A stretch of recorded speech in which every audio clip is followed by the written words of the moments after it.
Heavenly Father, as this day has progressed until this moment, oh God, we appreciate the sunshine as well as we appreciate the rain. Oh God, we ask that wisdom, knowledge, and understanding come from above, oh God, that we can take care of the affairs of the Terrebonne Parish, oh God, and the people, oh God.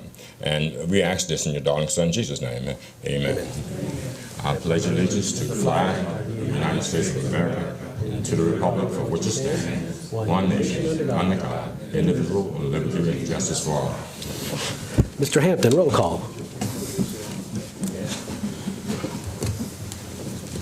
Mr. Dirk Guidry, here. Mr. Trosclair, Mr. Navy, Mr. Harding, here. Mr. Michel, here. Mr. Amade, Here.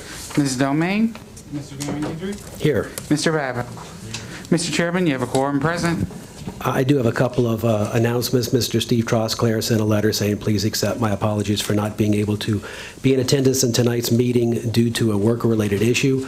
I have reviewed the agenda and have made known my concerns. I apologize for any inconvenience this may cause.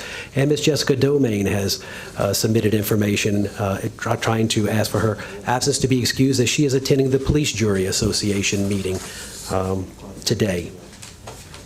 Approved minutes of the regular council session held on February 9th, 2022. Move. Move Mr. Harding. Seconded Mr. Amity. All in favor say aye. Aye. Any opposed? Distribute minutes of the regular council session held on February 23rd, 2022, which we've done. Approve accounts payable bill list for March 2nd, 2022 and March 7th, 2022. Moved by Mr. Guidry, seconded by Mr. Harding. All in favor say aye. Any opposed?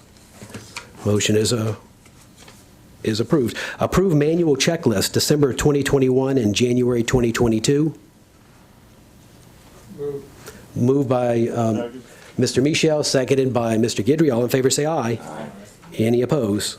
Motion passes. General business. Proclamation proclaiming March 17th as Retired Teachers' Day in Terrebonne Parish. Mr. John Navy. You got me on? Thank you. It gives me definitely a pleasure and honor to read this proclamation. City of Houma, Louisiana, Parish of Terrebonne. A proclamation whereas Louisiana retired teachers have devoted their careers to educating and training literally thousands upon thousands of Louisiana youth. And where Louisiana retired teachers has provided primary educational assistance to hundreds of adults in the state who, for one reason or another, fell behind academically and lacked the social skills necessary for job placement. And whereas many Louisiana retired teachers continue to volunteer their services and retirees in the efforts to teach others the benefits of diversifying leadership roles in their communities and institutions. And where Louisiana retired teachers have assisted in laying a solid foundation for the welfare of literate and progressive society, and whereas the experience and training Louisiana retired teachers have benefited our communities as a whole by increasing the productivity of students and adults who have then gone on to become state and national leaders. And whereas Louisiana retired teachers are dedicated and dependable individuals who have inspired the leaders of our communities, state, and the nation, therefore be it resolved that the Terrebonne Parish Council, on behalf of the Terrebonne Parish President Gordon E. Dove and the Terrebonne Parish Consolidated Government, that March the 17th, 2022 be hereby proclaimed as Retired Teachers Day. It's further resolved that the parish, this proclamation be duly acknowledged. This the 9th day of March the 2022, signed by Gordon E. Dove, Parish President, Darren W. Guidry, Senior Council Chairman, and the rest of the Terrebonne Parish Council. I have two proclamations here. I'm not sure who's here to receive both proclamations. Okay. Can you all come up and say a few words, whoever's here? I guess you and me. Let me call. Yeah, let's go. Let me say a few things before we get up and give you the proclamation. Just by myself being in the education system and my family members, all you all know, principals and teachers, some still here, some going on to. Yeah. But anyway, I am so proud to do this for the simple fact that this year I'll be retiring, and I hope to be up there coming with you all to receive it when the council give it to me, with you all. And it's a pleasure because I know education is a serious matter for us to understand. And the fact that our school has been in this place We're at Terrebonne High School sharing the building there and trying to educate kids, getting 35 minutes a class period is that's another story. But I do understand the adversity you all go as being teachers. And even now, I mean, the system has changed so much. I can't tell you how much it is to tip my hat off to you all. Thank you. Because it's a challenge. But I love the fact that y'all do your best. I don't know why we paid less, by the way, but you all do your best, and I'm just proud to do this proclamation to you all. Thank you so much. We are the members. My name is Floridine Williams, and this is Denise Johnson, and we're members of the Retired Teachers Education Association, and we extend our sincere appreciation to you all for recognizing us on this beautiful day. You know, it is quite an honor. We're so grateful to God that we're retired. It's a blessing to be retired, and so thank you so much for this honor. Stay there. Let us present. And I want you to write that speech down for me because I want to say that next year. Okay? Let us present the certificate for you, and we have some lights. Okay. Yeah, we're good. You can come if you want.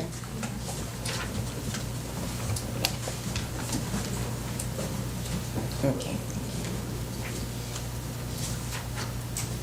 Make sure you get my good side. Especially when you're retiring. That's right. Yeah. That's right. Thank you so much. Get closer.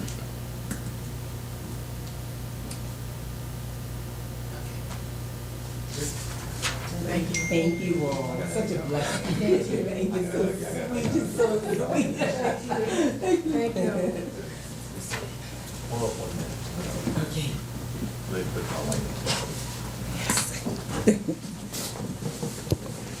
Mr. Babin.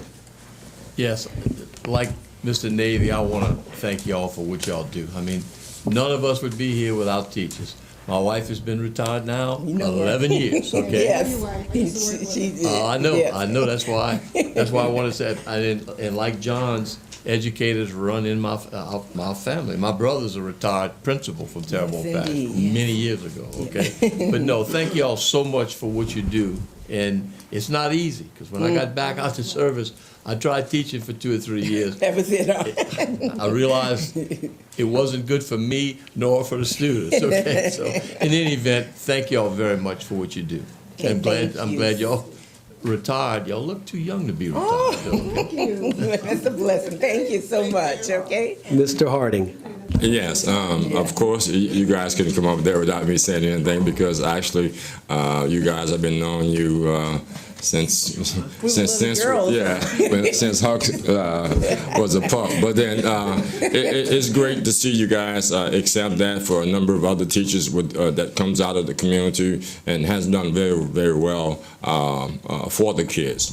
And we looking to take some of the things that you guys have left and implement those things within the school system where they can come up and set up here where we are. So appreciate y'all efforts. Thank you. All right, bye-bye. Such beautiful expressions from you all. We appreciate it so much. Mr. Michel. Ladies, thank you so much for everything you do. I'm actually a teacher, Okay. and I'm very jealous that y'all are retired. But then I look over there and I see how young y'all look, and then standing next to Mr. Navy, he's got so much gray hair. I don't know how he could not be retired, and y'all are retired. We'll tell him our secret once he retires. But seriously, thank y'all so much, and we appreciate. We appreciate everything that y'all do for the kids here. And let me tell you, I'll fight every day for these kids in Terrebonne, even though I don't teach in Terrebonne, but I fight every day for the kids in Terrebonne, and will continue to do so. And thank you all for everything you're doing. God bless you both. Thank you. Thank you. And I know you're in the education system, John's in the education system, and we have a gray hair disparity, but you notice he's on the council too, so I think the council's giving him the gray hair. I don't think it's... That's it. That's the reason. Thank you so much.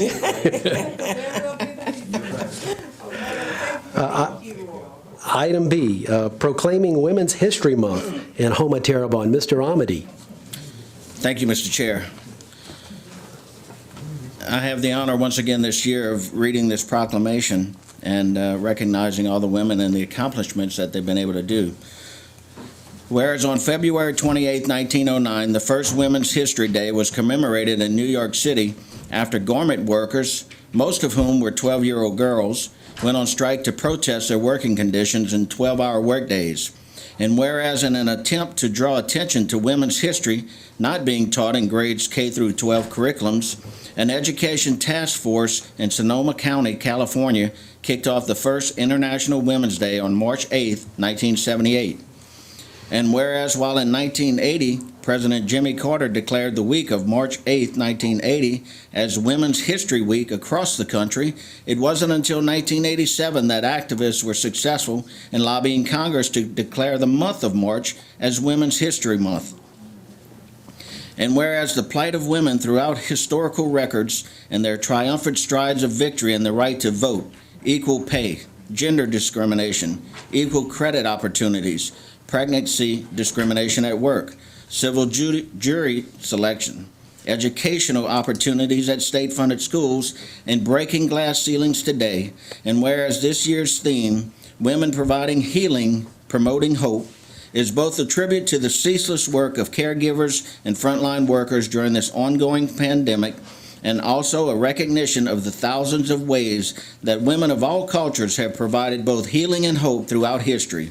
And whereas all citizens are encouraged to learn more about Women's History Month and the perseverance of women, now therefore be it resolved by the Terrebonne Parish Council on the behalf of Parish President Gordon E. Dove and the entire Terrebonne Parish Consolidated Government that March 2022 be hereby declared Women's History Month on this 9th day of March 2022. It's signed by Gordon E. Dove, Parish President, Darren W. Guidry Sr., Council Chairman, and the whole entire Terrebonne Parish Council. And I wanted to ask Ms. Candace Malden, the CFO of Terrebonne Parish Government, who works tirelessly to keep this thing in operation, to accept this. And I see another couple ladies here, our clerk over there too. If you would like to join us and be a part of this picture and be recognized for the things that you're doing, I would appreciate that. With that, Mr. Guidry, you coming?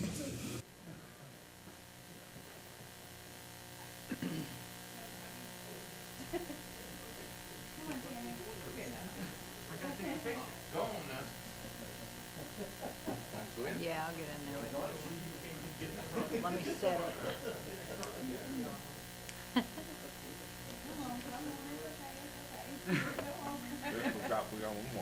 Fix your face, Danny. Good to go.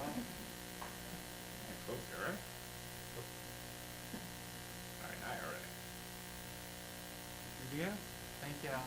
Thank you, ladies. Thank you. And make the most of this month. Let all those guys know you're special this month, especially declared.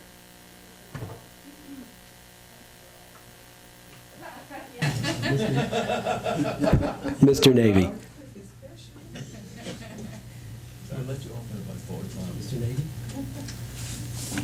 No, I've been here 10 years. I'm trying to remember the first time we ever had Women's History Month. Is this the first time? We had it before, okay. Last year? Okay, this is the second time. That's great. And I'm going to tell you why it's great. We talked about this a couple of weeks ago about equity and inclusion.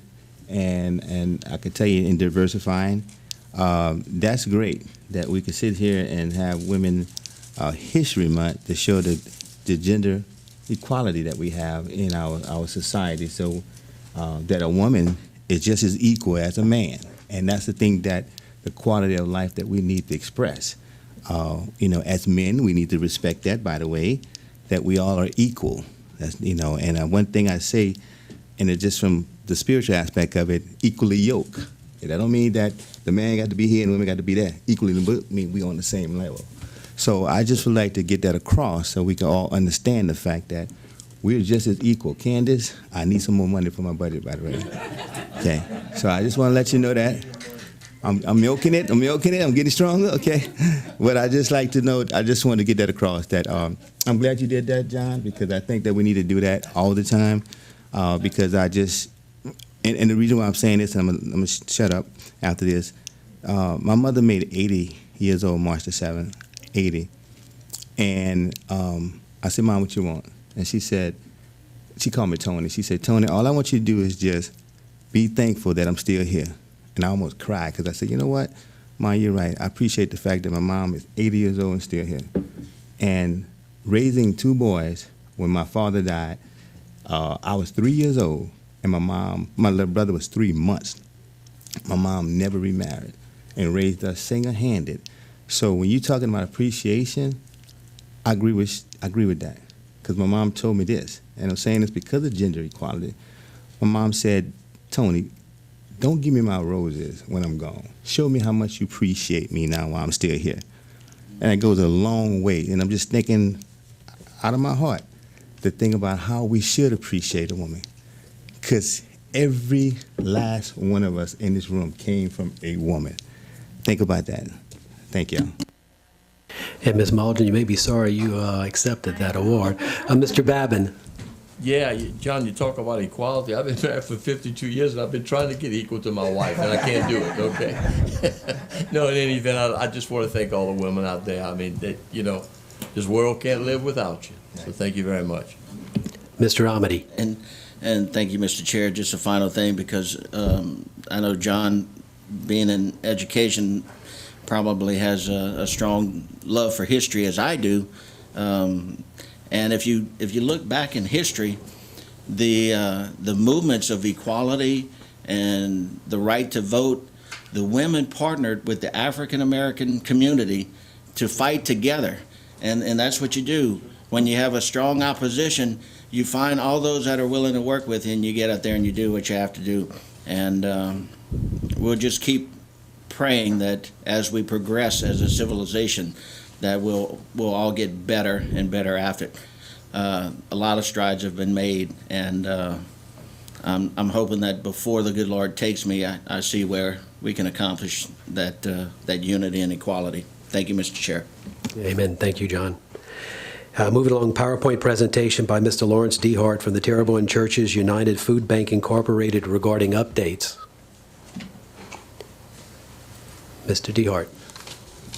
Thank you for allowing me to be here. Yes, I feel like I've aged. This has been 5 years, right, since I last addressed. Let's see, where's advance? Yes. Okay. This council has had updates on housing and is on structures, infrastructure and such since Hurricane Ida. And one of the things that I felt very strongly on, and several councilmen thought it was a good idea, was to talk about the human factor of what has happened since Ida. And so where some people see roads and bridges, I see people. And that's what I want to go ahead and keep the real thing the real thing. TCU never closed. We even actually, the night of the storm, were actually out by phone call when we didn't have because of our work with the EOC, and there was no shelter of last resort. So I got a phone call from Kelly and saying, please, if I got you an escort, could you go ahead and come out and deliver stuff to the Civic Center?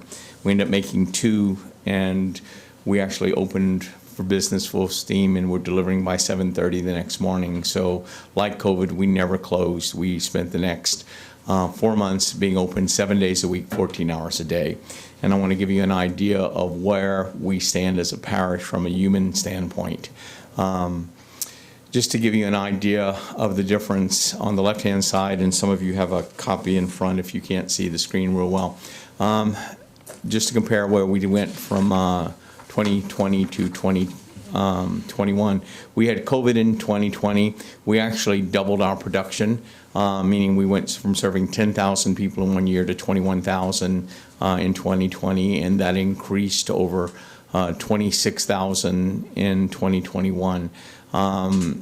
In 2020, we handed out 1.2 million pounds of food, and last year, mostly because of Ida and COVID, that increased to 1.8 million.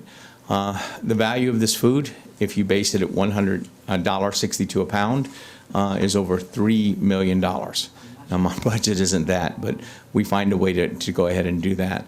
The one thing that we end up doing that we can't tangibly tabulate is, during the storm, we had over 10 cooking trailers who were really only there for 1 or 2 days at a time. And every day we had 8 to 10 cooking trailers come and shop at the food bank and using our stores so they could stay on site longer, because long-term MREs are not a healthy option. They're not healthy for the military, and we had people on them long-term, and Ms. Peoples and Tom from I keep saying charity, but from Javert was saying that we needed to get them off of that. So the longer we could keep these cooking trailers on site providing hot meals, we did. We know from the poundage of food that we provided well over 100,000 foods, and everything that you see there has come at no cost to Terrebonne Parish. We do this on monies that we raise with grants, donations, and our own activities. So all of this that we've helped has been at no cost to Terrebonne Parish. Just to kind of put it in perspective, if you take every person that we served last year and we put them in their car and we created a line, that line would be 129 miles long. So you could drive, so that line would go all the way to New Orleans and back. Just with the people that we served. The food at 1.8 million, understand it wasn't that long ago that we were dealing with banana boxes in the back of a Ford pickup truck. If you take the poundage and put it in pallets, that would be 1,800 pallets. If you put the pallets in a line, that pallet line would be 1.4 miles long. And again, we brought it in, we processed it, and we divvied it out to the people who are in need. Some months after, and while the recovery came better because it was a wind event versus a water event, or at least someone faster. Come Thanksgiving, I mean, understanding it happened at the end of August, we had September, October, and the end of November. The demands on not only us, but the parish had not recovered. Thanksgiving week, we did 8 distributions in 8 days in 5 different locations. And in that time, where in past traditional months would be from 1,500 to 2,000 people, in those 8 days, we served some 3,171 people, and we gave them a little over 52 pounds of food, including a turkey, and we handed out over 103,000 pounds of food, all again on the generosity of others. It's not slowing down, and we still have a lot of people that are hurting. And traditionally, our January and February are our 2 slowest months. Last year was a record year, and in January and February, we did a little over 1,500. Well, I will tell you that January this year and February of this year, we served over 2,000. And so the problem is there's a new problem that is out there creating a greater need, and it is taxing not only my staff, but our reserves. And we have stepped up over and over and over again for this parish, for COVID, the storm, and there are always limits as to what we can do. And the horror is to look at somebody and go, I'm sorry, we can't help you. And it's just a nightmare that we live in. We have senior issues, and the thing I'm talking about right now is because of the increase in inflation rate, because of the increase in fuel costs. Seniors are facing a little harder, all those on fixed incomes. And while income is probably the primary thing we look at providing assistance for on our main drive-through, we do have 21 other programs that income is not a criteria for who we help. And so, but there are 15,527 seniors 65 and older in this parish. In 2021, we helped 35% of them, meaning 35% of the seniors are coming to TCU for assistance. And again, we do what we can to help. So far in the first 2 months, which is really kind of scary, is that number is still up 32% over last year's numbers, meaning in January and December, we saw 32% more of the people we served in January from seniors and 32% more, and it's only going to get worse before it gets better. We work with 18 other partner agencies, and we work with them in various capacities. But one of the things that we sit and we talk with them, and it's to provide much more than food and assistance, but we're working with other agencies, and we're seeing domestic abuse through the roof. It is epidemic. Sexual abuse is actually higher, especially dealing with young teenagers and small children. Substance abuse, my homeless is mostly susceptible to that, and I will tell you that in all the years I've been associated with the food bank, it's bad. It's almost out of control. Suicide rate, I've got 2 agencies that work with it, and they are counseling. They are actually, their counselors are tripled the workload, and they still can't get to everybody. So the mental state and the mental well-being and the physical well-being in this parish are a problem, and it's not going to fix itself quickly. But we're doing all that we can. Supply chains, everybody's heard of it. The federal government will sit here and tell you, but you just have few more choices. It doesn't work that way. Our primary food provider is an organization, international organization called Convoy of Hope. They poured millions of dollars into us for the storm. They are sitting here telling me, Lawrence, we're going to have to help you seek other sources because there are some things that even they can't get. But the problem it creates for seniors is that when you have seniors with dietary needs or people with health issues with special dietary needs, and that 1 or 2 items that they need to eat or that all they can do is eat is not on the shelf, then they end up making poor choices that create health problems. Inflation is a major factor. I had an economic report on Monday, and I'm sorry that this is bad news, but I deal with reality every day, ladies and gentlemen.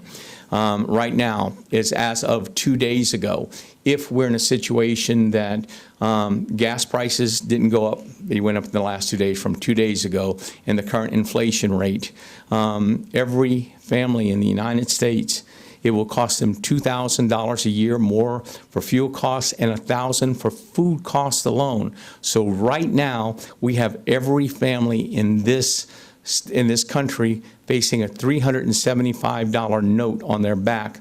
And in this parish, we can't handle that. We already have a 20% poverty rate.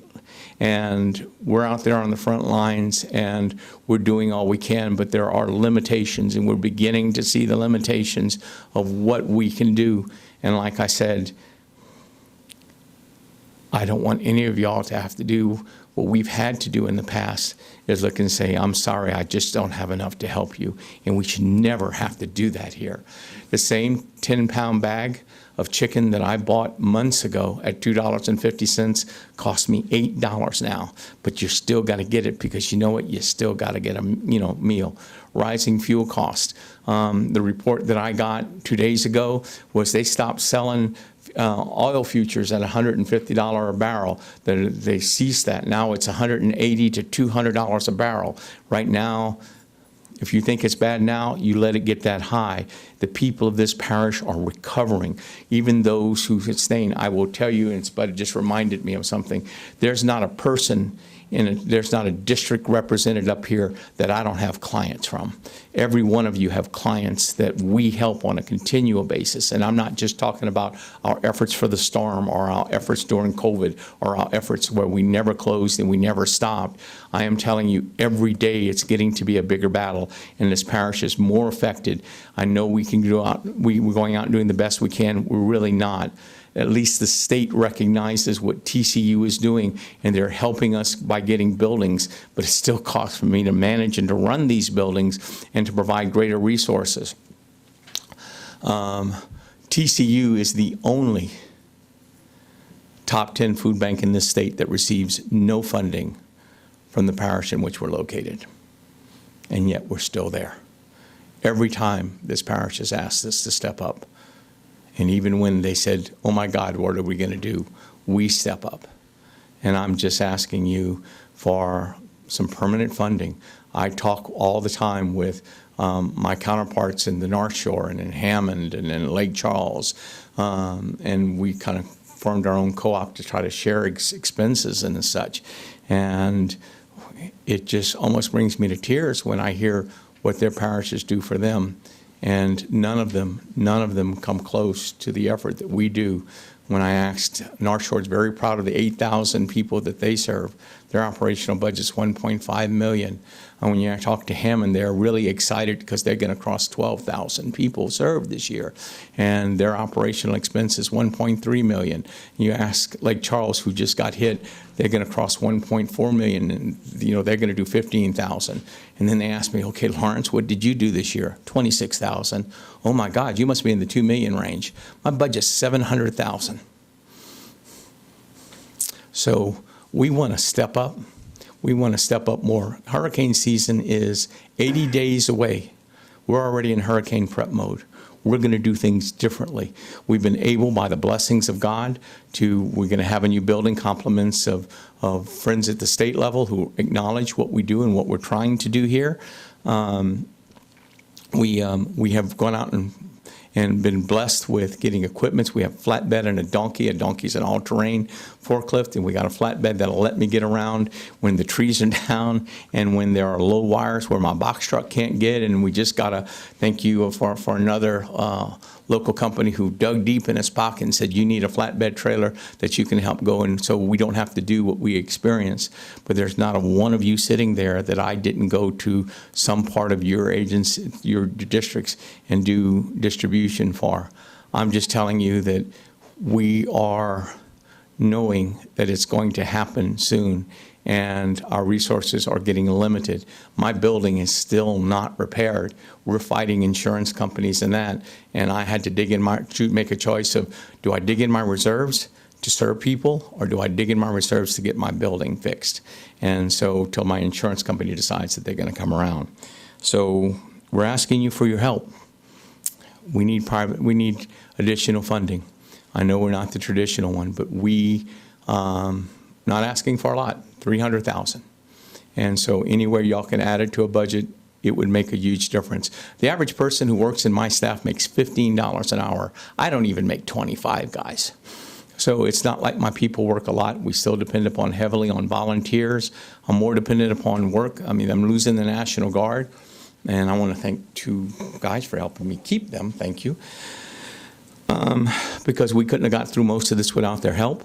But, and we're trying every day. And I'm just telling you that from a human factor, this parish is not on its feet. We're still on our knees. And we still need to look up to God and to pray. And I'm telling you that while we look and we see houses with fewer tarps, the people inside are not well.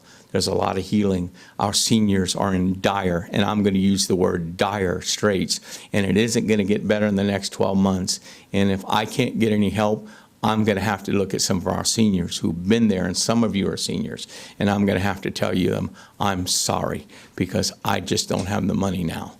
It's been such a strain. So, Spud, did you want to add something? I'm sorry. Basically, I have to tell you, I've never been involved in a food bank. You know what I've done for, y'all all know who I am. You know what I did for a living for a very long time. And I came down just to see Lawrence's operation because I knew he moved into that new building. And 2 hours later, I had a job working with him. I was glad to do it. And I've seen a lot of faces come through this place who you can tell they've never had to ask anybody for anything. We don't judge them. Only thing we ask is 2 questions. Do you live here, and do you make enough money for us to give you stuff? And that's it. That's all we ask them. But the thing of it is, we're going to cross 30,000 people this year, whether we have a storm or not. And if we have another storm, we may be up to 35. The bottom line is, we need the help. We will always step up when you call us. We always will, but we might not be able to bring that much stuff to the table. That's why we're here. Hang on one second. Mr. Babin? Yeah, that's why I wanted to put this on the agenda tonight. Lawrence and I speak. If y'all haven't been to the old place, the old food bank on Magnolia, if you ever went there, you'd wonder how they served as many meals as they did out of there. The new place on Sunset is absolutely fabulous. And I go there quite often. Lawrence knows that. And what I'm telling you is, if you haven't been there, you need to go by. We give away a lot of things in this parish, and I happen to agree with Lawrence. I think we need to look at this as a budgetary item. And I don't know that number. Naturally, that's going to have to be worked out by administration. But I really think that this council needs to take a long, hard look at us giving permanent help to a food bank that is doing this type of work. So whether it be this year, a budget amendment, or an item next year that we can budget, we really need to look down hard at this one to make sure that we follow through on it, because these guys do a great job. And I'll leave that because I know Mr. Guidry is going to ask a question or make a statement from when we were there one day. So in any event, y'all do fabulous work. Thank you very much. And the people of this parish know what kind of job y'all do. Thank you. Mr. Harding. Yes, in advocating for those that are misfortunate, and realistically, as I travel, and we've talked, Lawrence, Sure. on You've been a good guide occasion. for us. Thank you. Yeah, that's a combination of things across the board, and you being very, very realistic, and I'm being very, very realistic too. Sure. Homelessness and food, and those things kind of go hand in hand. I guess if Ms. Domingue was here, she works with the mental health aspects of it also. So I think all these agencies, are supported in different ways, unlike your agency. And I can be rather supportive in the conversation in reference to budgetary items, if the possibility or likelihood of it, or making something that goes on a yearly basis to actually help you out with some of the costs. Because I wanted to ask you a question. Sure. In reference to the homeless, because when I visit and I've seen when you're the first on Magnolia Street was in my district. Right, and you were very kind. You visited us on more than one occasion. Thank you. Right. The thing is, and I've been trying to address homelessness and the position that people are in and people that are actually displaced. And I know your system actually follows the people.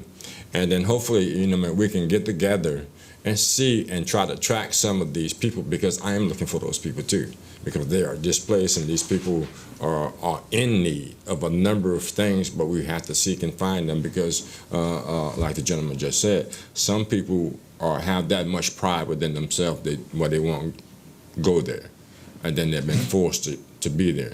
So I'm actually just kind of piggybacking with Mr. Babing and the benevolence of the hearts of my constituents that we can actually hopefully, if not meet your mark, make something and some type of effort because of the condition that we're in right now, even after the storm, to actually support your organization. Thank you. We last year, and we actually lost track at the Hurricane Ida. Until that point, we had over 256 homeless in this parish that we served out of our location till the end of August. Our tracking after that has been difficult.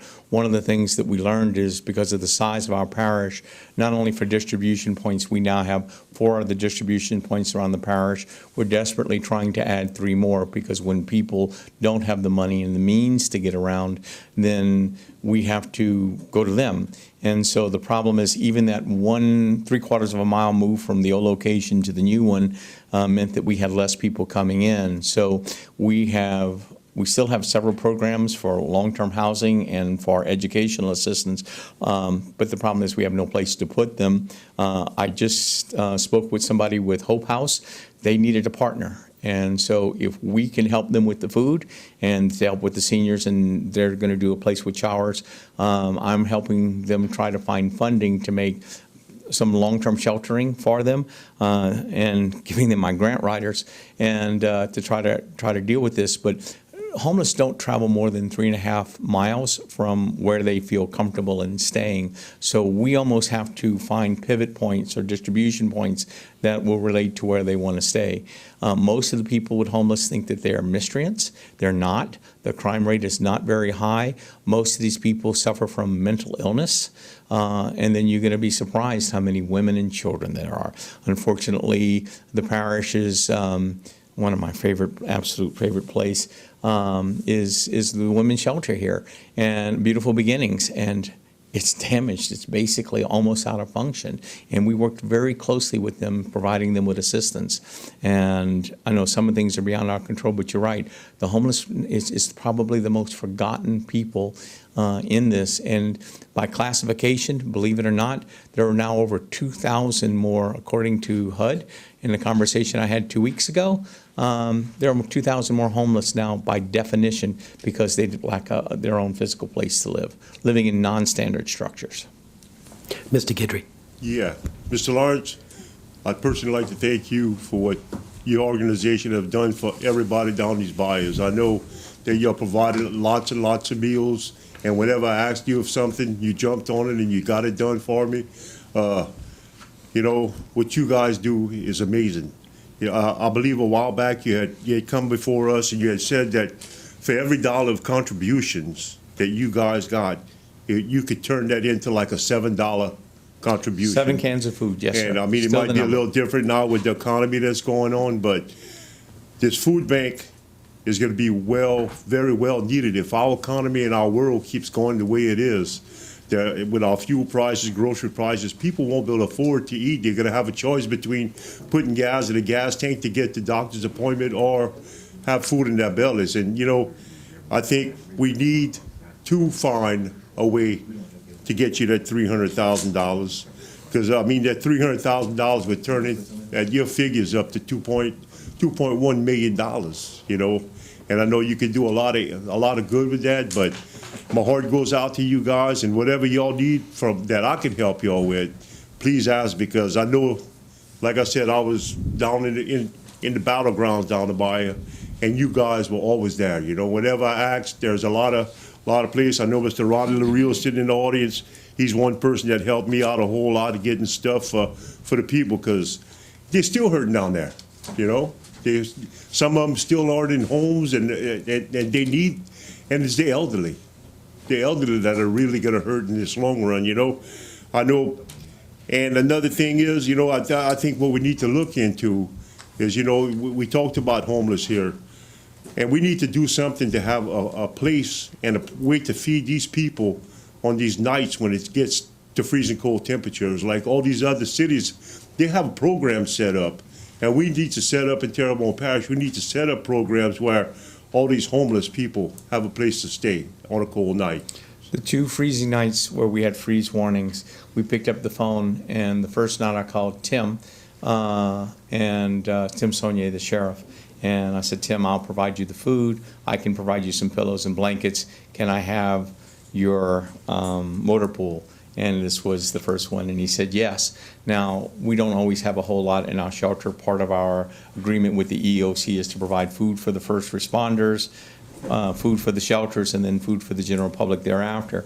And we had 26 people on the first cold night, and then unfortunately, before the second one came back, I will tell you that I went back to Tim and said, look, we got to do something, and Hope House said, we'll man it. But it's a problem of where do we go, and the Marine Corps League stepped up and said we'll use that facility, but they lost power, and they had 30-something people. The third time, Earl was gracious enough to obtain the municipal auditorium. We had 40-something people in there that night, and we provided, again, the food. Hope House came and manned it for us. But I view these events like you're talking about as it's the weather events that potentially harm people, and it's not a storm, so we need to plan, and we do try, and there are some initiative efforts, and we work with many different organizations who will step up. We just seem to be the hub at this point, and we're not going to stop.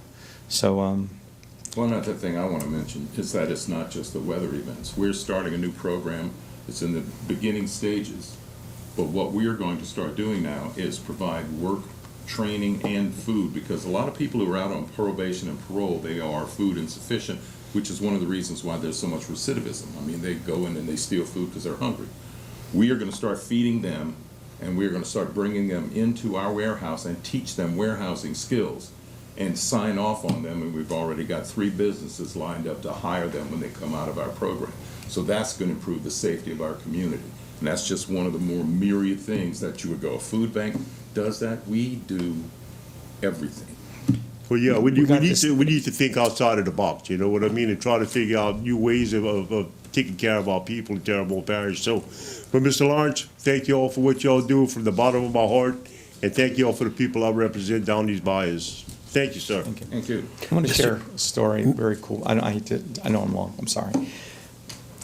We were working 12 hours, 14-hour days. Dirk has my number and he calls it. I, just out of sheer exhaustion, we get up for 6 in the morning. One morning, Dirk called me and it was 5:49. And it's like, Dirk, I get up in 10 minutes, what do you need? And he said, Lawrence, I have to be first in line. And I said, Dirk, I promise, Chauvin's going to be first in line this morning. And I've never seen anybody except for you and Mr. Babin and some of the other councilmen. This parish needs to know how doggedly y'all fought for that. They don't get these stories, and I'm hoping these stories getting around. And there's not a single one of you sitting up here, even my old friend Mr. Navy, that didn't work so hard, and they don't hear these stories. And my buddy here to the left will sit here and tell you, I had a line at the EOC, can I get some help doing this? And you know who was mostly in the line? Almost all of you. And I wish the parish would have seen that. And I want to thank you, but the phone call, it's a story I'm going to keep from the storm forever. Lawrence, I just need to be first in line. Well, that's because my phones at my house started ringing at 4 o'clock in the morning, you know what I mean, from people that needed things. But, you know, thank you a lot for what y'all do. Thank you. Hang on, Mr. Navy. You know, I'm thinking about what you're saying, Mr. Lawrence, and I just want to say that, you know, I have been a lot of places and a lot of municipalities throughout the country. And I see that a lot of people do what they call a community needs assessment, especially from the government perspective. I don't even see we do that at Terrebonne Parish. I haven't seen that. We've seen assess things that to me is not very tangible to the people. No offense to anybody or no offense to any leaders here, but I think that, you know, we fight hard. We fight hard like crazy for recreation and things like that. But when we think about the people, I always say the needs of the many outweigh the needs of the few. I just feel like we need to concentrate more on the people and the needs of the people. What you do is fantastic. I love it. But I just don't understand why you had to come here and ask for something that we should be asking of you, first of all. Now, the fact that I don't even think we help you.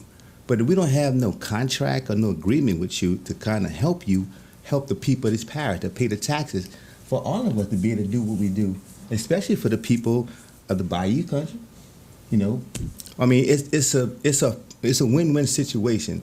So that's confusing to me that you have to come here and ask us of this when we should be telling you and asking you, saying, look, Lawrence, what could we do? How much can we give you to help you to help the people? I don't ask him that question. Well, that's Everybody not, knows that that joke. shouldn't be a Don't tell Lawrence question. what can I do because I'll But ask. my point is, that shouldn't be a question that we should have to ask. We should tell you what we want to do to help you. And that's the confusion part I feel about government. That's why it's a nasty taste in my mouth right now sometimes when I sit up here and see a lot of money that's going in places that's not very feasible to the people. It helps some people, but not all the people.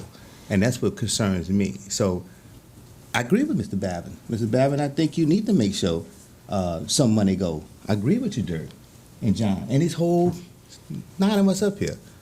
We need to. I listened to something that you said when I first stepped down. I left a very good paying job to come to the food bank. And again, it was an insane moment, but it's where God led me. But I listened to something you and I had a conversation about. We were very, very good at mass distribution. But the problem is we didn't have enough programs that pinpointed. You talked about the needs of the many. That's not the first time you and I had this conversation. Right. And I'm going to tell you, we have 21 different programs. And like, for example, the program we work with, the Haven, when they have to take the person, the breadwinner, out of the home, what does sometimes many families stay together because where am I going to get money and where I'm going to eat? Okay, so now we've taken that off the table. We work through the Haven and we provide them with food, just like we deal with the homeless. It's a very specific program. It's not income-based, but we do that. What we're doing with the Pardon Board, we even got the state to pay these people so they can come in and they're going to walk out with job skills and a job. We work, of the 21 different programs we do, many of them are so pinpointing with the seniors. One of the things I'm trying desperately, and I just told my grand people, I said, I need another one written. I need another miracle pulled out of the hat. and they're limited. We do get some assistance from HUD, but the most of the problem is it's COVID money that ends this year. It's done. And so that's going to leave a big hole in our budget. But one of the things that we talked about seniors is, one of you guys mentioned that they're not going to make a choice of food or gasoline. I am trying to get a senior-only distribution, northern part of the parish, the southern part, because I'm sitting in the middle part of the parish, and to get seniors to drive out to get food, if I can go ahead and get locations where I do senior-only distributions, that's pinpointing exactly what you're saying, where the need is, let's go to them. I've got some communities in the northern part of the parish. I'm looking for a site. We do feeding for the recreation centers, and we talked about that. That's a pretty cool program. I love that during the summer. We provide meals for the kids who don't get them during the summer. And so that's all things that most people don't know that we do. They see the line wrapped around the food bank and they think, oh, that's what we do. And it's like, no, man, that's barely a tip of the spear that what we do. So, and I'm sorry we're having to be here, but I just do not want, we know that we're going to have a greater need coming up this year. We're not healthy yet. I know y'all have a lot of pull on your resources, but I'm telling you right now, if I can't get some help from this parish, at some point we're going to have to say no. And I pray to God I never have to do that. Well, that would kill me. Well, y'all going to bury me the next day. Well, no, and look, I think that we could do this. I mean, we got a council here that's, I think, to support that.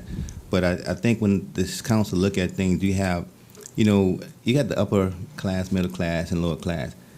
How much of this parish really is the upper class? Okay? Very little. Very little. And the fact that the upper class of the parish need to understand that the survival of this parish is on one resource. That's the oil and gas industry. Okay? So that feeds into the fact that if that class of people, the oil and gas industry, goes away because it's not stable, then where we all going to be? So we need to have something like this, and we need to be planning. We did poor planning over these last years, so we need to start doing some really comprehensive planning. So I agree with you. I think this council will support you, and I'm going to leave it like that. I just think you just leave it up to the council. With Dirk them, I mean, I know how they fight, and he's a fighter. I don't even like to hear him when he gets mad, so, so we'll be okay. We'll be okay. Thank you. Mr. Babin.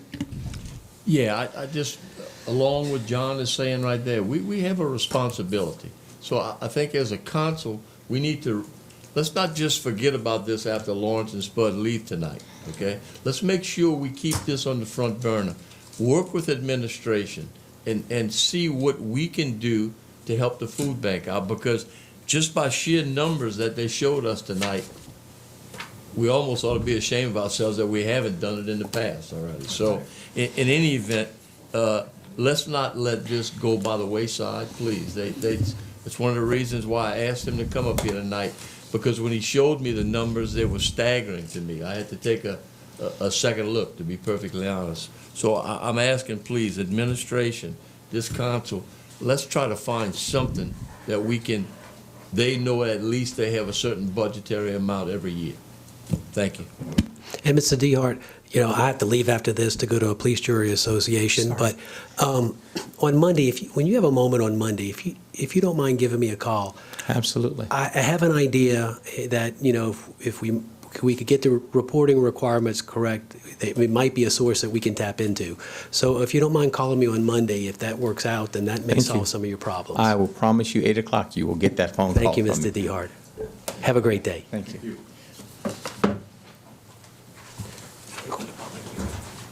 Motion to go into public hearing? We have a motion to go into public hearing. Mrs. Dirk Gidry, second Mr. Carl Harding. All in favor say aye. Any opposed? We divert and take up the 6:30 public hearings. A, an ordinance declaring 2 items for the Houma Fire Department, a 2006 Thomas school bus, unit number 506, having a value of $12,000, and a 1995 Hurricane ladder truck, unit number 401, having a value of $20,000 as surplus, and authorizing said items to be disposed of by any legally approved methods. Public once, public twice, third time public. Motion to close, Mrs. Dirk Gidry, seconded by Mr. Gerald Michel. All in favor say aye. Motion to adopt? Motion to adopt, Mr. Gerald Michel, seconded by Mr. Dirk Gidry. Any discussion? All in favor, aye. Any opposed? Ordinance is approved. Item B, an ordinance to dedicate and accept the maintenance operations of the servitudes for Emerson Lakes Phase 2. Public once, public twice, third time public. Motion to close, Mr. Michel, seconded Mr. Harding. All in favor say aye. Motion to adopt, Mr. Michel, seconded Mr. Harding. Discussion. Mr. Michel. Thank you. I don't know if anybody's here to address this, but in other parts of the parish, there have been issues where the curbs and whatnot are falling apart prematurely, only to find out long after the fact that they probably weren't done correctly by the original contractors. Is there any way to check that before they're approved? I'm specifically talking, I mean, you know, and if you want to know the specific example that I'm talking about Wallace Thibodeau. Those curbs are terrible, and I just can't imagine that they were done correctly in the first place. I'm not an expert on it. I don't see any rebar in there, and Mr. Pulaski? and so, but I want to know if there's a way, and even if we don't do it now, sometime before the 1 year expiration. Mr. Pulaski, if you would speak to that. Yeah, Chris Pulaski, Director of Planning and Zoning. So, in instances where we have major subdivisions, and the difference between major and minor doesn't really have anything to do with size. It has to do with whether or not any public infrastructure is being constructed. So, in instances where roads and things like that, public infrastructure, it's a major subdivision. Part of the final phase of the major subdivision approval process is the parish goes out. Different divisions and departments go out and inspect these subdivisions to confirm that what was built is built indeed to the standards that the parish requires or better, right? In the case of minor subdivisions, there aren't any infrastructure that's being constructed, like the item that was just before you. But we do have various departments, roads and bridges, pollution control. They all send crews out to do those inspections, and they don't get approved by the Planning Commission until all those items have been addressed. So that when they are brought to you all of that stuff's sorted out. Now, there's a 1 year warranty that goes along with the new subdivisions, and we have the 1 year warranty inspections that go along with that as well.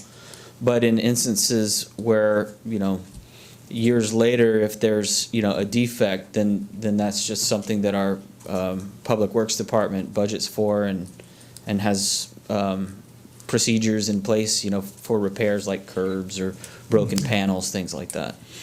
Okay. All right, and that's what I wanted to know. I know that's not really applicable to this one specifically, but, Yeah. but that's what I was wanting to know, because the Wallace Thibodeau thing just seems like it wasn't built properly, and it's way past the time. Okay, but it just seems like it's so brittle that it's falling apart in so many places. Yeah, there may be certain factors that play into that, but I would encourage you or all of you, if you have constituents that bring those types of items to you, to direct them to the the resident tab on our website, because they can report all that kind of stuff online, and then it gets to the right department much faster. And just for the sake of transparency, Wallace Thibodeau is not in my district, but I have friends who live there who I've spoken to about it, and since this was coming up, I wanted to ask. But I appreciate your answer, sir. Thank you. And one of the things I've noticed in some of my neighborhoods, which are newer, that have cracked sidewalks, a lot of times I find the contractors fail to put in the proper expansion joints at the curb when they do the driveways. So, and it doesn't show up for several years as the heat starts, and then it breaks up. And that is what I find. And it's really not a defect in the workmanship as far as the subdivision developer, but you know, that's kind of a problem, and there's not much we can do about that, I guess. But thank you, Chris. Sure. We have a motion and a second. Any more discussion? All in favor say aye. Any opposed? Ordinance is approved. Motion to go back in regular order, Mr. Dirk Gidry. Second, Mr. Gerald Michel. All in favor say aye. Any opposed? We're going to item D, update, discussion, and possible action concerning the recommendations of the Terrebonne Parish Recreation Modernization Advisory Board regarding scheduling, accounting practices, purchasing policy manuals, and all other pertinent information. Mr. Michel? Oh, Hold it. All right, thank you. And I just wanted to ask, I've been in meetings with Mr. Lareal and Ms. Candace, and then, of course, Ida hit, okay? And it's hard to have time to do everything with Ida, but then now some of the information that she's put here for us shows that they have not stopped working on it, okay? And so if y'all would just give us a little update, that would be wonderful. And also, this handout has the table of contents. Is it possible to get the document? Rowdy Lareal, Recreation Director. What's that? I'm sorry. I didn't know you were given another table. I'm trying to take it off your back. I know you're pleased for it. I'm trying to help you out. Thank you. I did pass out the table of contents that part of the manual that has been completed and given to the Recreation Advisory Board.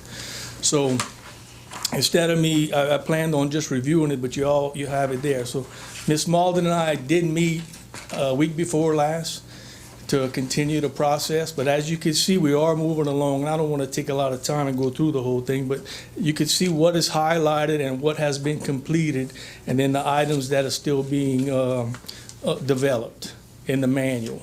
So those are all the items that could be addressed in the manual and what is being in the manual. Have y'all set forth timeframes on implementation with the districts, and how is that coming along?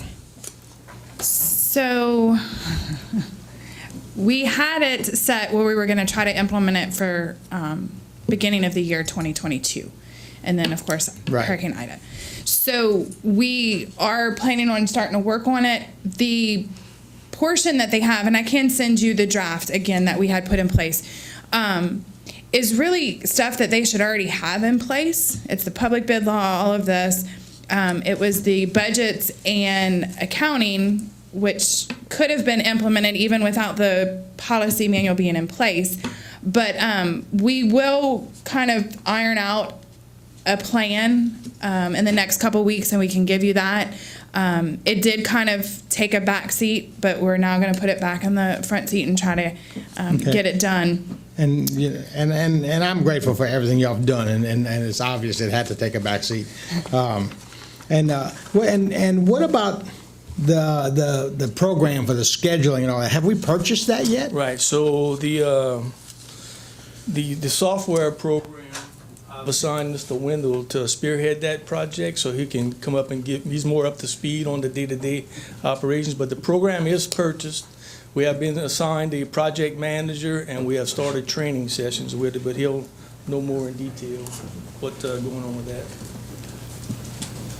Good evening, Jim Wendell, Recreation Administrator. Thank you for coming, sir. No problem. As Roddy said, we put out to bid, we did purchase the program. We do have access, but it is not released to the public. This is a very complex system. It has the financing in there, has ways for us to track what facilities are being used, the cost of use of the facility, and all the things that the Modernization Task Force asked for. Another one of the big things was the scheduling of the facilities, so we can have the recreation stuff there as well as the public stuff that the facilities need to be used for, rented out for. So what we are doing now, every Monday we have a meeting with our project manager, a Zoom meeting where the recreation staff is on there, and we are building the backside of the program. We have started to enter some of the facilities. The problems that we're having now is, as Candace mentioned, a lot of the things in the recreation districts have changed due to damages, due to Ida, due to repairs, due to we're waiting on insurance. So we have populated a lot of the gyms and ball fields, which are two of the seasons that are coming up. It requires a lot of information that we do not have from the recreation districts as far as the amount of rental and some specific things as far as rental agreements and rental prices. But we cannot assign venues in the program for teams to practice or play if we don't have the basic information. So we're uploading pictures of the facilities, Google Maps, directions, things like that.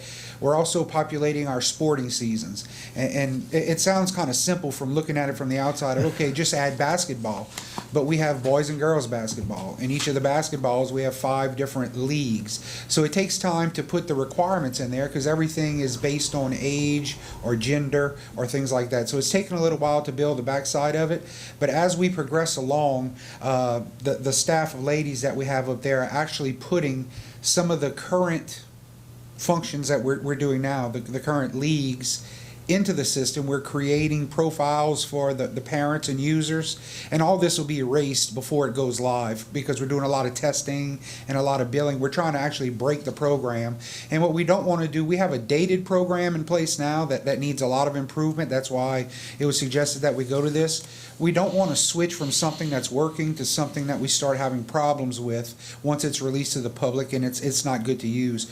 So as we're populating it, we're testing it. We're putting participants in there, rosters in there. We're sending emails out to these email addresses that we populated with. We want to make sure that when we do release it live, that the public will not have any issue navigating it, getting along with it. And that's not only going to help on the accounting side, on the scheduling side, on the use of facility side, but the egg on the face with TPR of, oh, we've double booked the gym, oh, we're not having this game because of, and as we move along, we're doing it the old way by hand, where we're scheduling everything out, we're paper filing rosters into each other like we've always done, but we're also using the program to make sure that we're getting almost the same result.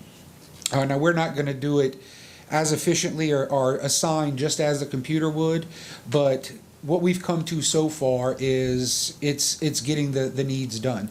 So it all just goes back to the staff being able to populate the stuff as the recreation districts get the information to us, of course, as they get it from insurance or contractors from being repaired.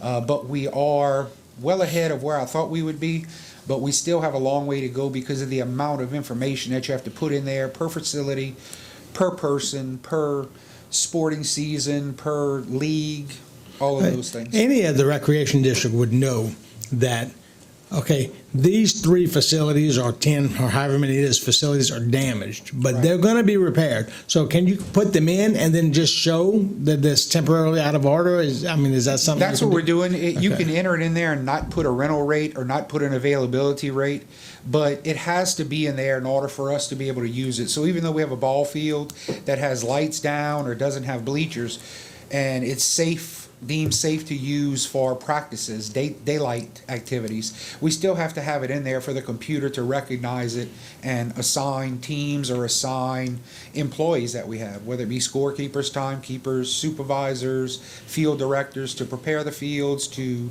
get the gameplay going. So we are progressing with it. I think we have 2 or 3 more sessions with our project manager, and we should have covered all of the functions. But as we go through a function, after we finish our Monday meeting, we get homework that's sent to us. And then we have the staff who's populating everything to make it work, and then we try to just break it, get it not to work, and it's holding up extremely well. And are y'all putting appropriate timelines that the recreation districts need to follow in order to get you information, and is that working out okay? We have, I'm speaking just on the program. We have sent out a request at the monthly Recreation Advisory Board meeting that they have. And we got a little pushback the first couple of meetings because I don't think they had the information. It was still fresh from Ida, fresh from insurance. But as we call and speak to people, Roddy did send out a thing that requests, who do we contact to find out this information? We did get the results of that, and as we reach out to contact the representative, we are getting some information. When is the next advisory board meeting? Last Tuesday. And that's at the TPR building at 6 p.m. On Bayou Street, same place? Okay. Because I want to try to go because I'm pleased with what I'm hearing. There's no question. Okay, I'm ecstatic that y'all have the program and y'all are moving forward with it. So in a nutshell, after about 3 or 4 weeks of us learning the things, we will wipe out the registration stuff, the registrants, the accounts that we created with people's names and the email addresses so we can test it. And the only thing we'll be left with is our programming and the facilities. Then we will go through and make sure that all the facilities represent what the recreation districts want them to be. Their rental rate, their properties that they have available, and then we'll probably release it to the public so they can start creating accounts to start registering before we move away from the current system that IT has in place that we use. Okay, all right. And is anybody here from the chamber or from the Let's Do More group that might want to ask questions? Nobody's here for that. Okay, I find that hard to believe, but let it be known that nobody's here for that. And we're addressing what I consider to be the most important aspects of what the task force recommended. Right. And that's that Part B section, okay? And I find some people are more focused on the Part A, which I think is going to damage us. And that's my humble opinion. But again, back to the topic, thank you all so much for your information. I'll look forward to going to the Well, I tell you what, meeting. we're like the duck. On the surface, we may look like we're just coasting along, but underneath the water, This is great. Yeah, this is great. Thank y'all. I know y'all are doing, there's so much to do. Y'all must be dealing with insurance claims and repairs out of the wazoo. I don't know. And then trying to schedule everything without facilities being available. Right. It's just, and it'll get better every day. Yes. Okay, so, but thank y'all for being here. I appreciate the update, and I think the public appreciates the update. And again, thank you. Let me know if I can do anything. Mr. Navy. Yeah, I'd like to talk to Roddy about this, since he's the director. Mr. Roddy, this program here, where does it exist anywhere else? Did you know where does it exist anywhere else? Yeah, they're using it in Jefferson Parish. And you all have a model of this that you're going to display to the council? Or, we're just talking intangibles, but I like to see something actually. When this go live, I think we need to see it before the public. We could to be arrange for that transparent. to come in and give a demonstration. Yes, I would of like how that it works. because when the questions get asked, guess what? They're not going to ask you. They're going to ask us because you're going to tell them to call us and ask us about it.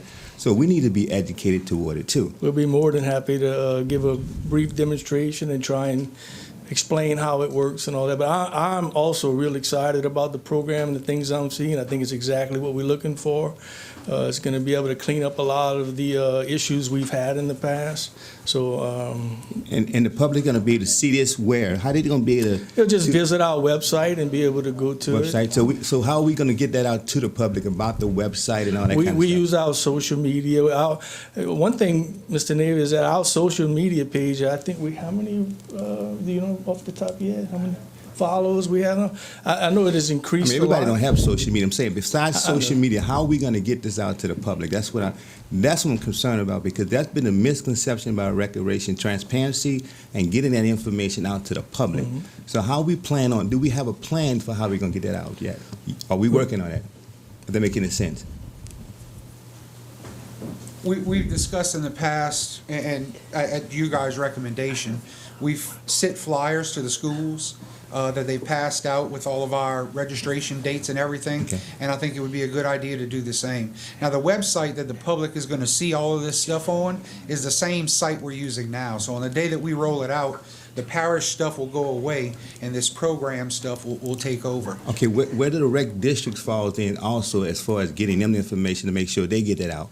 The rec district, what plan you all have with them? See, I'm saying. We have training for them. Okay. The districts that are, I guess, technology savvy, that will want to run their own things, we will have logins for them where they can go in and do things and populate calendars or look at things. And the ones who may not be as tech savvy or who do not have the resources at their facility, we do have a person on our staff that will be able to handle those requests for them by telephone. If they call and say, hey, we need every Tuesday for yoga night for the elderly ladies that are coming, we can line that up. And just for the record, you're saying the rec districts have all this information already, is what No, you're saying? they do not have the information Okay, that's already. the problem I have right there. And that's why I'm saying this, because when they don't have that information either, that fall back on us that represent those districts. That's why I'm saying we're going to come with a plan. You come to the council, I have no problem with this, nothing with recreation.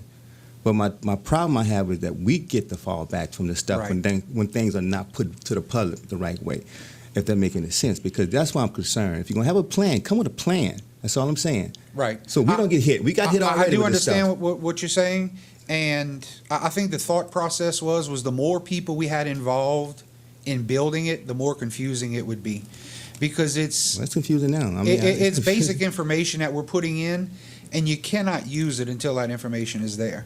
And in the training sessions that we have with the project manager every Monday, we have a finance person that sits in, we have an IT person that sits in, and the recreation staff. And I don't feel I can tell you or the public or even the recreation districts how to use it or how to navigate it until I know how to navigate it. And that's why I'm saying, when you do get that information, bring it to everybody. Yes, sir. So that could, if that make any sense. Yes, so sir, it does. Everybody could be on the same page. And when these questions are asked to us by the public, so we know the right answer. That's all I'm asking. Most definitely. You know, then definitely get it out to the general public for transparency in the kind of way you can, Roddy, in a general manner. Okay, in a general manner. Thanks, Mr. Navy. Mr. Harding. Jim, I'm gonna need you back up there. Yeah.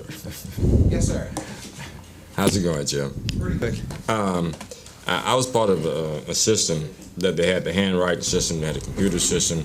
Then they went to a different level of assessing all the work and the equipment, personnel, and stuff like that.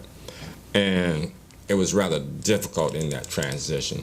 And I can understand how everything is going to work in-house in reference to the administration of the Recreation Department for Terrebonne Parish Consolidated Government. And we understanding that we have Recreation for Terrebonne Parish Consolidated Government, which is the brain, that goes out to the rest of the recreation districts, which is the body, Frankenstein, that needs a body. And then when we mentioned, I heard you mention, said, well, if you decide that you want to have yogurt every Wednesday at this, also that has to go through those individual recreation districts first, and then has to be approved first, and then you actually, through that recommendation, you run a survey on that. Then it applies itself. Then it can be applied that way too, right? Right. Okay, then. So, just like last night, I was in the meeting last night, and something about some dates come up, and then it'd have been nice to have that pulled up at that point, and I wasn't know where we can actually schedule anything or allow anything to be scheduled within that particular recreation district. So, you know what I mean? Yeah, it has its advantages, but then the problem there is also, again, it's the fact that whether you had something, whether Terrebonne Parish Recreation had something that would actually trump what the recreation district had already had a citizen to come in, and they wanted to actually have something. And that goes back to something what Mr. Jeremy is saying, that, you know, I mean, those are circumstances where those people that are involved should be here so we can iron out some of these things that we're doing. Everybody, you know what I mean, regardless Yes, of politics. Every facility, and that's why it takes so long to enter them, will have a calendar of use. And it's a color-coded calendar. If it's available, it's green. And what we need to do, it's updated in real time, is get with the recreation districts, and if they want to rent the gym on an hourly basis, or on a day basis, or on a 6-hour basis, that's what we need to put in there, because that's what's populated on the calendar. So it doesn't matter if TPR wants to schedule a basketball game at East Houma Gym, or if East Houma Gym wants to have the yoga classes, or if Carl Harding wants to have a repass at East Houma Gym on Saturday. When it's booked, it goes on that calendar, and I think that's where the transparency will come in, because anybody in this room can pick up their cell phone, pull up East Houma Gym on the TPR website and say, okay, this Saturday it's booked, but it's available Wednesday and Sunday. So we can, you know, if that's some of the hours that the Recreation District agreed to have it available for rental or available for use, then you would be able to book it. It goes through the Recreation District and Department before it's populated to the calendar, which is available to the district, the department, the public, anybody that has web access to see it. Yeah, and you're saying it's on the web, and then I was at a particular school this morning, about 8 o'clock this morning, and one of the things I had to do is show them how to navigate through our system. Right. So, you know what I mean, I'm just saying, as we're going into the future and going back to the original, one of Mr. Michel's original questions, what's the time frame? The time frame, we have, I think, another 3 weeks to finish the training on the program. Once we finish that, we touch base with the recreation districts again. I don't want to be too, I don't want to give false hopes, but I don't want to be too generous either. We will probably need 60, 70 days to negotiate, lack of better verbiage, with the recreation districts to make sure the facilities represent what they want them to be. Apart from policy, apart from a standardized insurance thing, but hours of the day that it's going to be used, who's responsible for payroll while it's being used, if it's a district function versus a parish function, all the inner workings of it. And then after that, we can roll it out. Of course, with some training to the districts, to you guys, just a rollout of this is what it is, this is the new us. Yeah, and I think that's the point also that Mr. Navy, I think that's Mr. Navy is also saying, is the fact that how we get it out there. Right. I mean, because these recreation districts, they basically meet once a month. So, you know what I mean, by the end of this month, you know what I mean, you got 2 shots at it before we go back into June. I think you went through probably 2 of your programs right now by then, and within the next 60 days. Right. Yeah, so I'm actually looking at that and how we can actually help in whatever way I could to help get it out to the public. That's the thing, because recreation still have to go on even though we're in the position that we're in and trying to. I think once we are, I hate to commit to a date. I think once we're done with the training in a couple of weeks, we'll have a better idea of what a realistic thing is, a realistic date is, once we can consult with the districts, with the parish, with finance, with IT, to get everything to be seamless, because we don't want any issues at all. That's why we're trying to break it now and make sure it's fully populated. Okay, thank you. Mr. Navy. No, just a quick question to Roddy one more time. Roddy, about the splash park. I think at one time we had said something about if people wanted to do parties or something. Are you all still looking at that? Yes, sir. Okay, so that's going to be a part of the framework that you're developing that too? Okay. The intention is to have every facility in the parish on this, in this software that is accessible to everybody. And also, too, it'll still be accessible, the rentals, if you come into our office, you'll be able to do it in our office. Well, I would just make sure that the splash park will still be on there. Yes. Okay. We'll have the out. You gonna fix it too, by the way? You gonna make sure it's repaired? You gonna make sure it's repaired?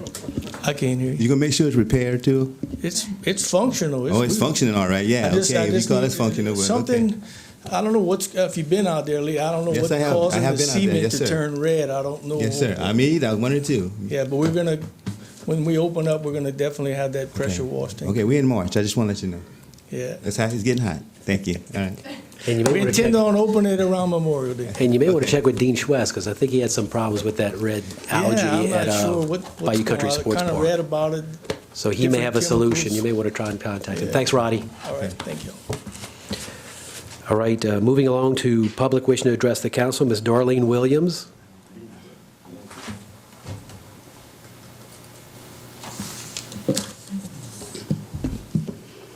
Go ahead, Ms. Williams.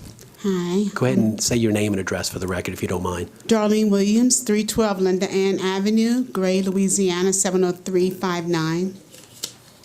And go ahead, Ms. Williams, you got 3 minutes. Okay, I'm here to, I'm advocating for some assistance. I saw a program on the computer that says Terrebonne Parish Hurricane Ida request for assistance. And I'm trying to find out about this program because I need some assistance in getting some demolition done. So I filled out the applications online to get the help. So I'm trying to find out what happens after that. You know, what's the next step? I tell you, Ms. Williams, the right person is right back there.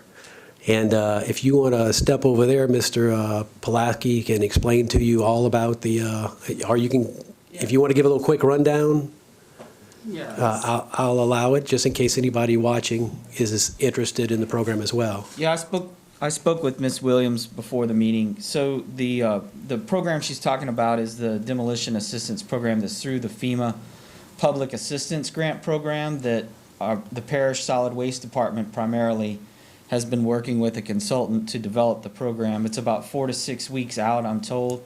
But right now, the survey that is online on the parish's website, residents like Ms. Williams and others can go in, fill out information, basic contact information, and what type of demolition would be required.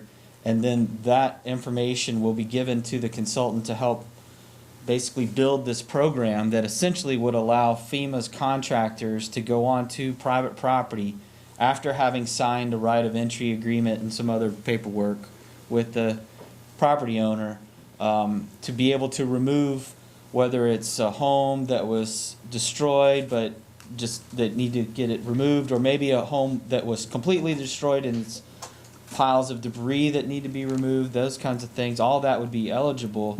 And like I was saying Monday night, what we're trying to do for our reconstruction programs is marry those folks with the demolition program so that we can use the PA money to do that demolition and keep as much of the reconstruction money available for the actual reconstruction of the home instead of spending it on debris removal.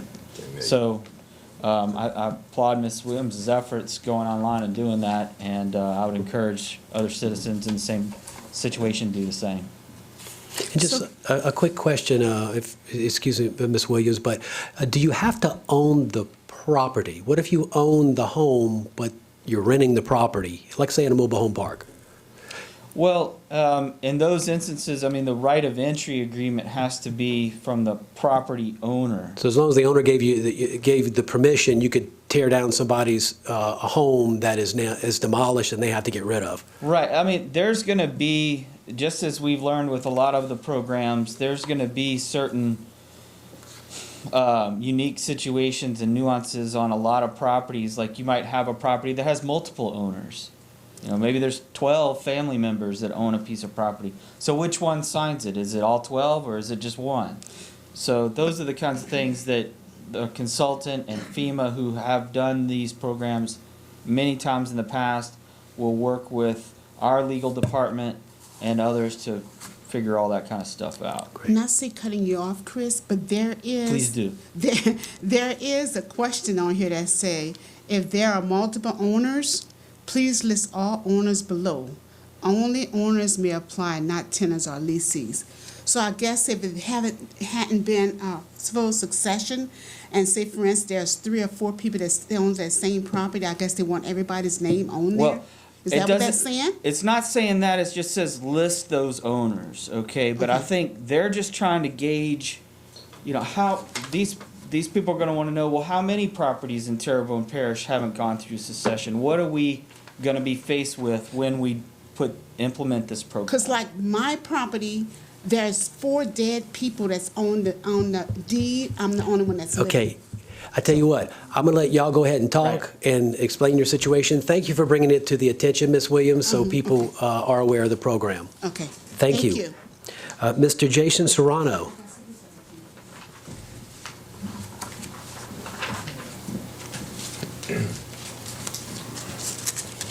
Jason Serrano, 8358 Main Street. Hello, everyone. I'm happy to be here as the chairperson of the Terrebonne Parish Tree Board to invite you all to the 16th annual tree giveaway in conjunction with the Good Earth Market on Saturday, March 19th, 2022, beginning at 9 a.m. at the Main Branch Library here in Houma. Our tree giveaway includes the distribution of 200 native trees in 3-gallon containers and over 200 bare root saplings to residents of Terrebonne Parish. This tree giveaway program is made possible by a grant from the Apache Corporation Tree Grant Program. It is through their support that Terrebonne Parish citizens are able to make Terrebonne a greener, healthier, and more beautiful place to live. By planting trees, our residents help with stormwater mitigation, decrease land subsidence, and improve the quality of our air, soil, and water. Hurricane Ida has reshaped the landscape of our community. Nothing looks familiar anymore as you drive up and down the bayous of Terrebonne Parish. So many trees that were once landmarks have been lost or damaged. It's time that our land starts healing along with our community. I'm really proud to be a part of a group that can help our community recover in an important way. It's time for us to plant trees that become the landmarks that our children and grandchildren will recognize for years to come. I want to thank the council and our parish president, Dove, for your continuing support. Thank you very much. Hang on, we have a light, Mr. Harding. Yes, really, it's kind of off guard. I was actually looking at the communities in Terrebonne Parish to where it is, and I remember reading Johnny Appleseed, going down, then looking at 311, the oak trees that are there, some of the trees on the Koto, and they look, it's wonderful.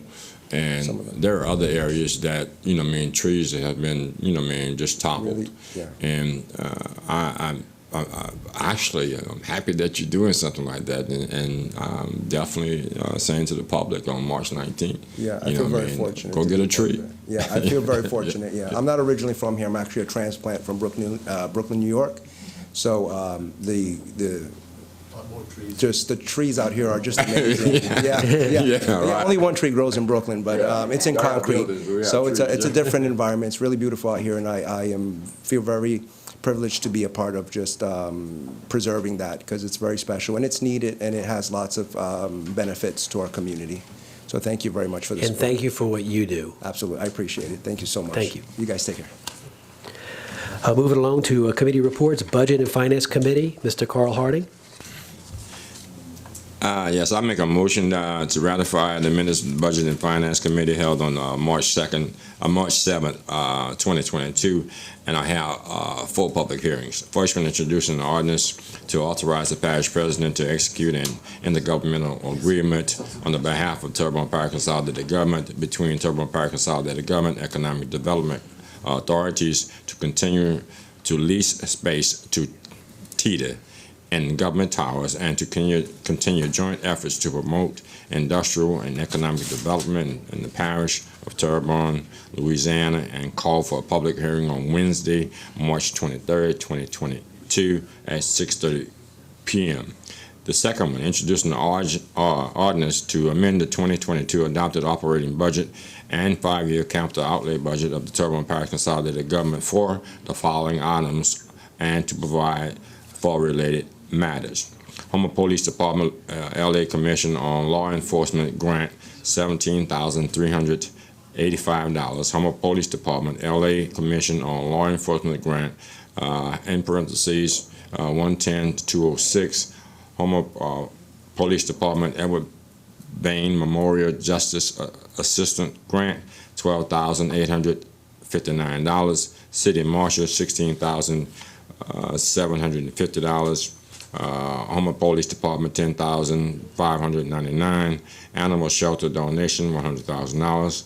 Planning $10,872. Planning Department $12,000. Maintenance of levy facility planning and control $3 million. Parish Farm Agent Department $6,500. Mighty View Fire District number 6 generator project $22,027. That's $22,027. La Petite facility $84,000, and calling for a public hearing on March 23rd at 6:30 p.m. I also have the number 3, introducing the ordinance to restructure Chapter 21, Article 5 of the Terrebonne Parish Code on Recreation District by enacting Section 21-49 to authorize the regulated use of the low-speed vehicles in Bayou Country Sports Park, and call for a public hearing on said matter on Wednesday, March 23rd, 2022 at 6:30 p.m. Finally, number 4, introducing the ordinance to authorize the permanent relocation of Terrebonne Parish precinct poles locations due to damage arising from Hurricane Ida until further notice, and call for a public hearing on said matter on Wednesday, March 23rd, 2022 at 6:30 p.m. We have a motion by Mr. Harding, seconded by Mr. Guidry. All in favor say aye. Any opposed? Next item is Policy, Procedure, and Legal Committee. Vice Chairman Carl Harding. Yes, I make a motion that the council accept and ratify the minutes of the Policy and Procedural Legal Committee held on March 7th, 2022, and I have one public hearing and that is introducing the ordinance to certify and approve an ad valorem tax exempting in accordance with LARS 47431-4B for property located at 7938 Main Street in Houma, Louisiana, owned by Melfor Incorporated, bearing Terrebonne Parish Tax Parcel Number 2396, in regards to Restoration Tax Abatement Renewal Application Number 201-20024-RTA to Louisiana Office of Commerce and Industry, and call for a public hearing on March 23rd, 2022 at 6:30 p.m. Motion by Mr. Harding. Seconded by Mr. Amity. All in favor say aye. Any opposed? Motion passes. Street lights, as per by Mr. Amity, seconded by Mr. Guidry. All in favor say aye. Any opposed?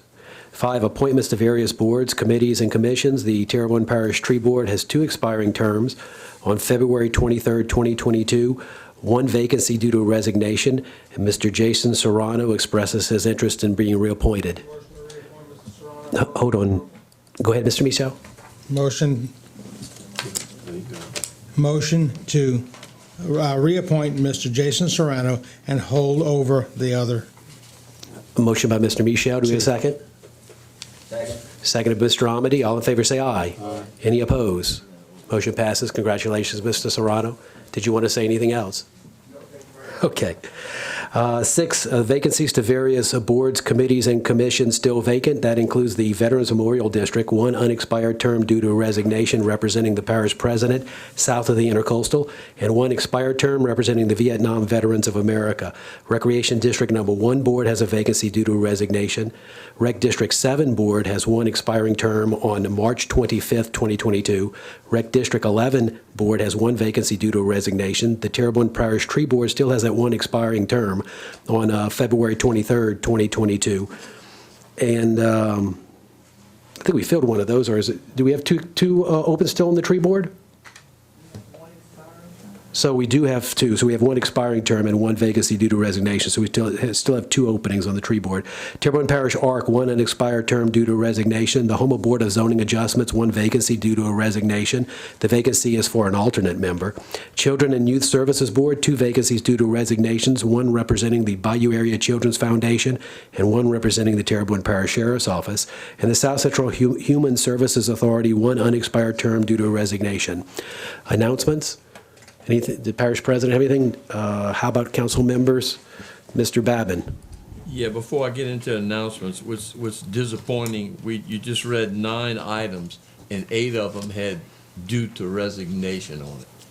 It's very difficult to get boards and commissions filled, and now we got 8 out of 9 here that people are resigning. So I hope that changes. For the people in Dulac, the Waterworks District, there's a boil water advisory, because they had a major leak down there, and there's actually still about 40 people out of water in the Grand Kai area, and it looks like it won't be lifted until Friday morning. The second thing is on March 26th, 2 Saturdays from now, there's going to be a Bayou cleanup in Grand Kai. This is the 2nd annual one, so hopefully a lot of people can get involved. And also I want to continue to remind people that there is a washateria that was set up in front of the gym in Dulac. It's free to the public. I think there's like 17 washers and dryers in there. It's open from 8 in the morning until 8 at night, and it's free to the public. And again, for those parents that have children, they can go there and wash their clothes at nighttime, and the children can go to the library because it's right next door. So please, all these people that have the travel trailers, they don't have washers and dryers in them. So this is an opportunity for people in the Grand Kai area to utilize that. Thank you. Thank you, Mr. Babbitt. Mr. Michel.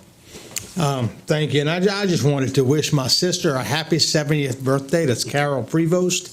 And I know she's going to be excited that I mentioned her name and her age to everyone in the world. So happy birthday, Carol. Mr. Harding. Yes, in my committee, and we approved these changes to the voting polls, and we're going to be voting in the near future and in the future, and we have some changes, and all over the place. I don't want to read them all, but there are a number of changes, like St. Gregory, Bayou Towers has been changed to South Down Elementary School, which is basically two areas that are of concern of mine. And there are others, and we're going to have, I talked to our staff that we're going to actually have this on the website, because oftentimes, people, when you have a drastic change in their voting polls and locations and stuff like that, there are some circumstances that has to be dealt with, and we want to make sure that these changes be brought out here. And I can actually concur with Mr. Babin. We've actually had a lot of people that's getting on and off boards, and for the people that actually represent the boards that we have, a lot of times that's part of your conversation that you should have. That's part of your voice. And in doing so, that's part of your service as a citizen, because oftentimes we can't be everywhere all the time. So we usually rely on these people that serve on these boards to give us information, so we don't have to be one person in 6 or 7 different places at one time. So participate on these boards, and I'm not really saying something. I heard John Amity say one time, run for office. And so I think I do a good enough job. So, I'm not afraid of losing mine, but then get involved. Thank you. Yeah, we've had several casualties of the storm, and I think some of our boards and commissions are falling victim of that, because people are so busy right now trying to fix their homes and have a place to live that they have less and less time to get involved. But if you do have time, please think about getting involved in one of these boards and commissions. I do want to mention that we are going to have an unveiling of the plaque and have a ceremony for the Barry Bonvillain Civic Center. We named the Civic Center after Mr. Barry Bonvillain, and then the storm hit and everything else happened. And so, it's a little after the fact, but we never really did have a ceremony, and I think he deserves to have a ceremony and us officially unveil it. So if you want to come, the public is invited. It's Thursday, March 17th at 5 p.m. Thursday, March 17th, 5 p.m. at the Civic Center. And they're asking attendees to wear a mask at this event. And that's all I have. And engineers' reports? As per Mr. Dirk Guidry, second to Mr. John Amity. All in favor say aye. Any opposed? Do we have a motion to adjourn? Motion to adjourn. Motion to adjourn, Mr. Amity, second to Mr. Harding. All in favor say aye. We are adjourned. Thanks, guys.